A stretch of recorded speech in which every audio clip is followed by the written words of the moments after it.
آج کی ویڈیو بہت ہی زیادہ انٹرسٹنگ ہونے والی ہے کیونکہ آج کی ویڈیو میں ہم بات کرنے جا رہے ہیں مور کے بارے میں۔ ویسے تو مور کے بارے میں سب ہی لوگ جانتے ہیں کیونکہ یہ تمام پرندوں میں اپنی خوبصورتی کے لحاظ سے پہچانا جاتا ہے۔ کوئی بھی ایسا شخص نہیں ہوگا جس نے آج تک مور کو نہ دیکھا ہو۔ اللہ تعالیٰ نے اس کو بہت ہی حسین شکل دی ہوئی ہے اور اس کے جو پر ہیں وہ بہت ہی خوبصورت ہوتے ہیں۔ اس میں جو زیادہ کلر استعمال ہوا ہے وہ ہے گرین اور بلو، اور اس کے پروں کے اوپر جو آنکھوں کی طرح کا ڈیزائن بنا ہوا ہے وہ بھی بہت زیادہ اٹریکٹیو ہے۔ ویسے تو اس کا شمار جو ہے وہ پرندوں میں ہوتا ہے، لیکن یہ بھی ویسا ہی پرندہ ہے جیسا کہ مرغی۔ جیسے مرغی بھی زیادہ اڑ نہیں سکتی لیکن اس کا شمار بھی پرندوں میں ہوتا ہے، لیکن وہ جانور بھی کہلاتی ہے۔ سیم اسی طرح سے مور کا بھی حساب ہے کہ اس کو بھی پرندہ کہا جاتا ہے لیکن وہ اڑنے والا پرندہ نہیں ہے۔ تو اب ہم بات کریں گے کہ جو خوبصورت پروں والا مور ہوتا ہے وہ نر ہوتا ہے یا مادہ۔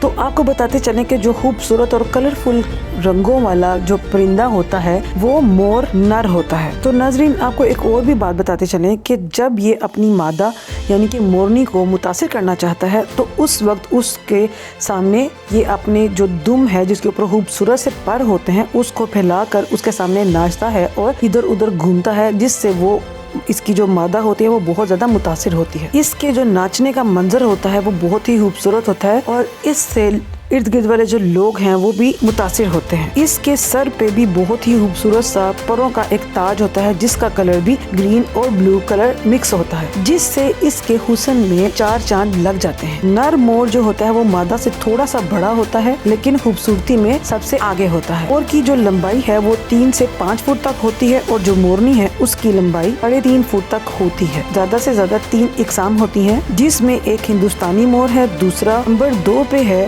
ہرا مور اور نمبر 3 پہ کانگو مور۔ یہ تینوں جو اقسام ہیں وہ زیادہ مشہور ہیں۔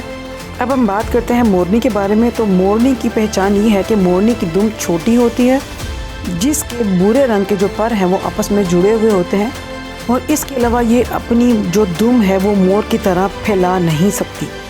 مورنی عام طور پر اپنے انڈے جو ہے وہ 3 سال کی عمر میں دینا شروع کرتی ہے اور پورے سال میں یہ تقریباً 6 سے 12 انڈے دیتی ہے۔ مورنی جو ہے وہ مسلسل انڈے نہیں دیتی، نر اور مادہ مل کر اپنے جو انڈے ہیں ان کو سلتے ہیں۔ تو بہار کے موسم میں مور اور مورنی اپنے جو جنسی تعلقات ہیں ان کو استوار کرتے ہیں، اور جب سردیاں شروع ہونے والی ہوتی ہیں اس وقت مور کے جو سارے پر ہوتے ہیں وہ جھڑ جاتے ہیں، کیونکہ کچھ عرصے بعد دوبارہ سے نئے پر اگنا شروع ہو جاتے ہیں۔ پر جھڑ جانے کا جو دورانیہ ہوتا ہے اس دوران میں جو مور ہے وہ اکثر اداس نظر آتا ہے۔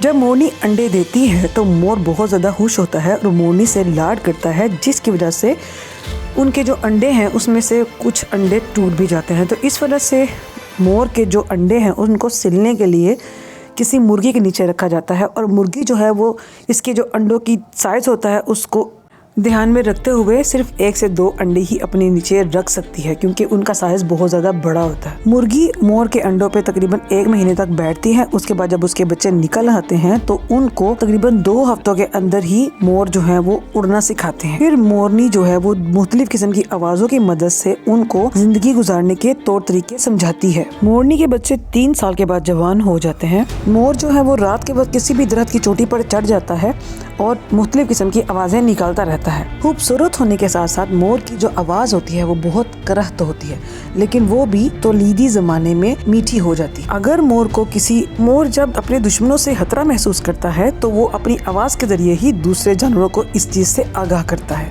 مور کی اوسط عمر جو ہے وہ 10 سے 25 سال تک ہوتی ہے، لیکن اس کی جو زیادہ سے زیادہ ریکارڈ قائم کیا گیا ہے وہ 50 سال کی عمر ہے۔ ماہرین حیوانات کا کہنا ہے کہ اگر کسی کو کوئی زہریلی چیز کاٹ جائے تو وہاں پر اگر مور کا پتا لگا دیا جائے تو اس سے زہر کے جو اثرات ہیں وہ اس جگہ سے ختم ہو جاتے ہیں۔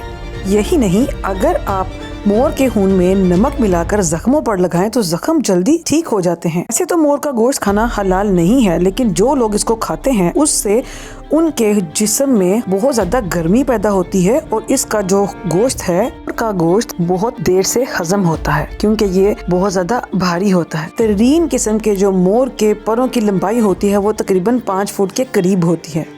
اس کے علاوہ مور کے پاؤں سے جو تیل بنایا جاتا ہے اس کا استعمال گنٹھیا کے مریضوں کے لیے کیا جاتا ہے، جس سے ان کا یہ مرض بہت جلد حل ہو جاتا ہے۔ ماہرین حیوانات کا کہنا ہے کہ اگر مور کی ہڈی کا گودا کسی کے پاس ہو تو اس کے اوپر بد نظر کا اثر نہیں ہوتا۔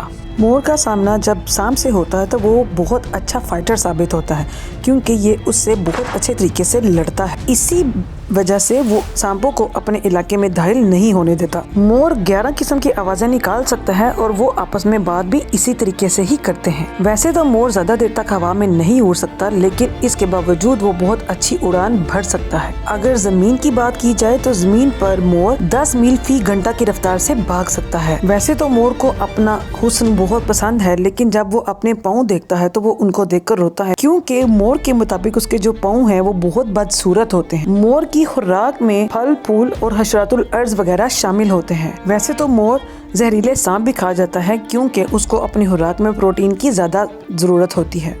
ویسے تو مور سانپ سے بہت نفرت کرتا ہے، لیکن اس کی پسندیدہ جو غذا ہے وہ بھی سانپ ہی ہے۔ تو یہ تھی ہماری آج کی ویڈیو، امید کرتی ہوں آپ کو پسند آئی ہوگی۔ ملتے ہیں نیکسٹ ویڈیو میں نئے ٹاپک کے ساتھ، تب تک کے لیے اپنا بہت سارا خیال رکھیے گا، دعاؤں میں یاد رکھیے گا۔ اللہ حافظ۔